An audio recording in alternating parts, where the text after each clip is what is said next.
Welcome to the learning from Krishna part 3। आपने ये नाम सुना है कृष्ण, पर उसका अर्थ क्या है, मीनिंग क्या है? ये जो नाम है वो एक संस्कृत शब्द से पड़ा था, एंड दैट वाज कर्स। कर्स माने किसी को भी अट्रैक्ट करना, आकर्षित करना। यारो कृष्ण जी के साथ जो भी जुड़ जाते थे या फिर उनके साथ जब वो समय बिताते थे, कृष्ण जी के पास ऐसी एक शक्ति थी या फिर उनका एक ऑरा ऐसा था कि वो किसी को भी अपने प्रति आकर्षित कर सकते थे। और एक बार इंसान उनके प्रति आकर्षित हो गए तो वो चाह करके भी उनसे दूर नहीं जा सकते थे, because he was having that such amazing aura, जो कि उनका नाम ही है कृष्ण, किसी को भी आकर्षित करना।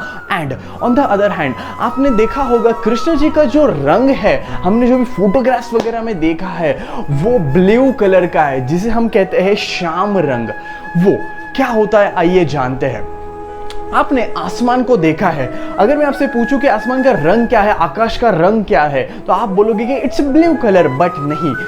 साइंटिफिकली अगर हम देखें कि जो भी स्काई है, आकाश है, उसका कोई रंग नहीं होता है। हमें वो भले ही ब्लू दिखाई देता है, बट साइंटिफिकली वो अनंत है, इट्स इनफाइनाइट, और उसकी वजह से हमें वो ब्लू कलर दिखाई देता है। और उसका जो भी रिफ्लेक्शन है वो सागर पर गिरता है, मतलब कि पानी के ऊपर गिरता है, समंदर के ऊपर गिरता है, और उसकी वजह से हमें पानी का जो भी रंग है वो भी ब्लू दिखाई देता है। तो उसकी वजह से जब कृष्ण जी की बॉडी पूरी ब्लू है, उसका अर्थ ये है कि वो आसमान की तरह अनंत है, ही इज इनफाइनाइट, एंड सागर की तरह उतने ही वो गहरे हैं। He is such a amazing, deep and infinite personality all together. और आइए जानते हैं, आपने और एक चीज को देखा है उनके हाथ में, एंड दैट इज बांसुरी को। यारो बांसुरी से हमें कृष्ण जी ये लर्निंग देते हैं, वो ऐसी सीख देते हैं कि हमें हमारे जीवन में से कुछ टाइम अपने खुद के पैशन के लिए निकालना चाहिए, क्योंकि आजकल हमने देखा है हम अपनी जिंदगी में इतने ज्यादा उलझे हुए हैं कि अपने पैशन के लिए, खुद के लिए समय ही नहीं है। कृष्ण जी को अगर आप ध्यान से देखोगे कि वो कभी भी अगर फ्री होते, मतलब उनके पास कोई अगर काम नहीं है करने के लिए, तो वो बांसुरी बजाते टू अपलिफ्ट हिज मूड।